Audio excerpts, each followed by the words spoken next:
The overall goal of the following experiment is to identify the crucial temporal regulation required for cardiomyocyte differentiation in mouse embryonic stem cells. This is achieved by first forming embryonic bodies in a 96-well round bottom plate to standardize EB formation. As a second step, protein or chemical modulators are added to EBs over a predetermined time course, which will allow for temporal control of the pathways under examination. Next, beating EBs are quantified manually to determine the induction efficiency of various signal modulation schemes. Results are obtained that show temporal requirements of essential signaling pathways for cardiomyocyte differentiation. Based on the percentage of beating EBs formed and confirmation using the hanging drop method.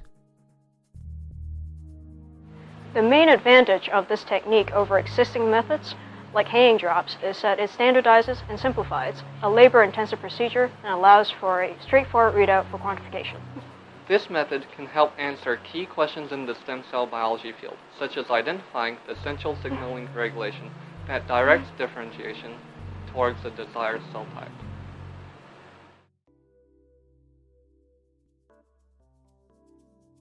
To begin this procedure, grow mouse embryonic stem cells in 10 cm cell culture plates with mouse ES cell medium supplemented with leukemia inhibitory factor.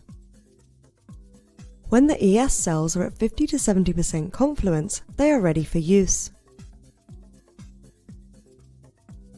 Remove the ES media and rinse the cells once with 5 ml of sterile PBS.